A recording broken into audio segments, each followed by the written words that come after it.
Iðnaðar líftækni sem sagt þverfræðileg námsleið í Háskóla Íslands sem gerð í samstarfi bæði við verkfræði- og náttúruvísindasvið og heilbrigðisvísindasvið. Iðnaðar líftæknin að við erum að læra á hvernig við náum að skala upp ferla á rannsóknastofu og koma þeim yfir í iðnaðarskala og við skipuleggjum námið mjög mikið í kringum iðnaðinn þannig að við setjum upp svona scenaríó sem iðnaðurinn myndi búast upp við en kennum sem sagt einnig nemendum öll grunnatriði sem tengjast starfsemi í iðnaðar líftækni.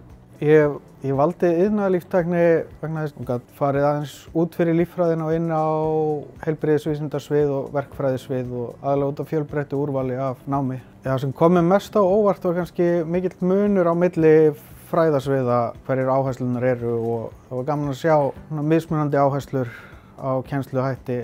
Kannski ekki alveg rosalega njörfuð lína sem maður þarf að fara eftir í náminu heldur hægt að velja svolítið sína leið hvaða áherslu maður vill leggja á námið. Það kannski kom mér einmitt á óvart hvaða líftækni snertir á mörgu og upphaflegi áhuginn kom í gegnum líftækni lyf þar sem ég var að vinna hjá lyfjafyrirtæki og ég held að þetta sé algjörlega framtíðin. Ég held að við förum úr gömlum aðferðum og yfir í líftækni meira og meira. Og það sem ég finnst eiginlega skemmtilegast við þetta nám hvað þetta fjölbreytt. Líftækni náttúrulega nær frá frumum og upp í mengunarvarnir og allt frá milli og já, mjög fjölbreytt og skemmtilegt nám. Þetta mjög hagnýtt nám fyrir þá sem hafa áhuga á lífvísindum, verkfræði og tengdum greinum. Það má eiginlega segja að þetta sé einn ört vaxandi geiri á eftir kannski tæknigeiranum. Og það er svo auðvelt að finna áframhaldandi leið. Þú getur farið út í svo margar greinar. Þú langar að framleiða biodísel eða viltu fara í garðyrkju eða hvað viltu gera Og svo náttúrulega verkefnið hjá mér mjög skemmtilegt.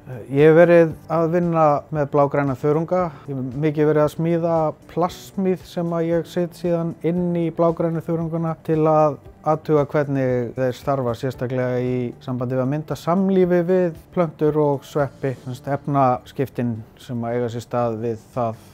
Námið byggt upp þannig að það ákveðin skyldukjarni. Við tökum við nemendum frá bæði vísindum, verkfræði og heilbrigðisvísindum. Í rauninni hvet ég alla til þess að sækja Starfsmöguleikarnir eru frábærir því mér bauðst vinna hérna þegar ég var nýbyrjuð í náminu.